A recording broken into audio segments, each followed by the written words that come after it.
Hey guys, it's Fadra from All Things Fadra, and why am I wearing a winter coat in May? Well, if you look behind me, you might see some evidence. There's the LL Bean bike, boat, and ski store, and then right over there, you'll find the LL Bean headquarters. I am in Freeport, Maine, and if you've never been here, it's a great little coastal town just a little ways north of Portland. And why would you come to Freeport? A lot of reasons. The food, the history, the shopping, and I'm going to show you a little bit of all of that. Here's my taste of Freeport, Maine. Welcome to downtown Freeport. And if it looks like there's a lot of shopping to be done, you would be right. It has been voted the best weekend of shopping in New England, and this is one of the reasons why. Freeport Village Station is a large outlet mall in downtown Freeport. You can see they have a lot of major brands there, and yes, I did a lot of damage, but the most important shopping is done right across the street. And what shopping trip to Freeport would be complete without exploring all that LL Bean has to offer? This is where the headquarters are. This huge store has not only an outdoor discovery school where you can learn cool things like archery, that's what I did, but you can also explore the multiple levels of every LL Bean item that they have. And the best part, it is open 24/7, 365 days a year. So let's go shopping.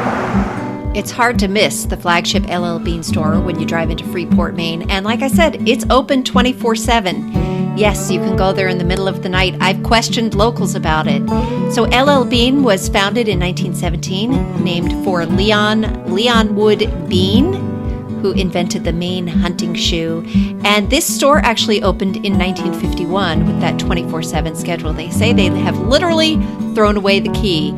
It's got 200,000 square feet and welcomes 3 million visitors every year. And fun fact, they also have an adventure school where you can learn skills like I did right here, trying my hand at archery. Yeah, I did okay. After we tried our hand at archery, we headed to Brown Goldsmiths, a jewelry maker. And you may wonder why you would head there. It's because above their showroom, they have a studio where they custom design and make jewelry. And we got to watch this in action. We got to watch them designing a custom set for a customer's gemstone. We got to watch them working on a diamond ring. And then they invited us to be measured while they created a silver bracelet for each one of us. You can see one of the craftsmen right here working on it in that store just above the showroom. So this is day 2 in the Freeport area. As you can see behind me, I'm right by the bay. This is the Casco Bay, and it's an area where they catch a lot of lobster. So on the agenda today, it's a lot of different things. It's exploring Wolf's Neck Farm, which is just outside of Freeport. It's exploring South Freeport, where we will have lobster right on this dock. And then it's a little bit of chocolate, because you've got to end the day with a little bit of sweetness. Welcome to Wolf's Neck Center. This is kind of an unexpected treasure right in the middle of Freeport. This is a farm and a campground and an educational center on over 626 acres. Lots of farm animals to see, great for family, but might I suggest appropriate footwear? It can be pretty muddy. And the great thing about what they're doing is they're making innovations in farming, which they are more than happy to share with you. So there's a regenerative movement right now where farms are starting to realize that one of the real ways we can help climate change is by allowing that carbon to rest inside the soil and pulling it out of the atmosphere with those plants. So what you're seeing here is the old dairy barn. It was due to be replaced with a brand new state-of-the-art barn shortly after we were there. And then we closed out our trip with a tractor ride, got a tour of the campgrounds, and we got to see some of those 626 acres of coastal land. Next up, we went down to the Secant Lobster Pound right there on Casco Bay. And if you are not a fan of lobster, I don't care. You got to go here and you have to have lobster. So take a look at the quick menu and guess what I got. Can you guess? A lobster roll, of course. And for our last stop in Freeport, we went to the historic Wilburs of Maine chocolate confectionery, founded all the way back in 1983, where we got a wonderful tour of the chocolate factory. There were many samples to be had along the way.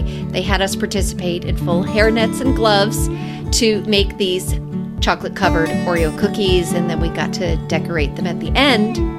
And then the best part is we got to take them home with us.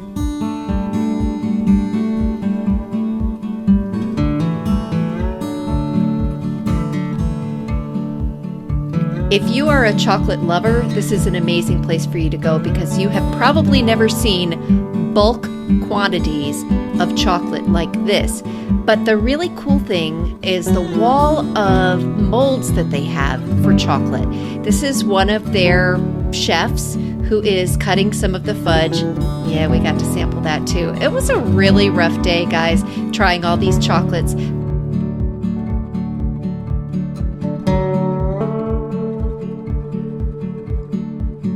Next room was my favorite. They called it the warming room, and it's where they took dehydrated blueberries and coated them in chocolate. And then finally, they placed them into this drum to spin and be polished. And if you didn't get enough samples, you could go to their huge gift shop, purchase local foods, local confectionaries, and some of their very own. And yeah, I got a lot. One thing I want to say about Freeport and about Wilbur's chocolate is it's always best enjoyed with friends. Freeport is full of surprises. Not only did the sun come out, but I bet you learned that there's more than just shopping and dining in Freeport. We got to go to a farm, see amazing animals, and we got to go see chocolate being made. There's a lot to do if you decide you want to explore Freeport just for the day or even do a wonderful overnight. Freeport's just one part of my Maine adventure. And if you want to see more of Maine, stay tuned because I'm going to be visiting Portland. If you're interested in this video, I hope you'll like, subscribe, leave a comment, let me know what you think, and then come back for more travel videos just like this.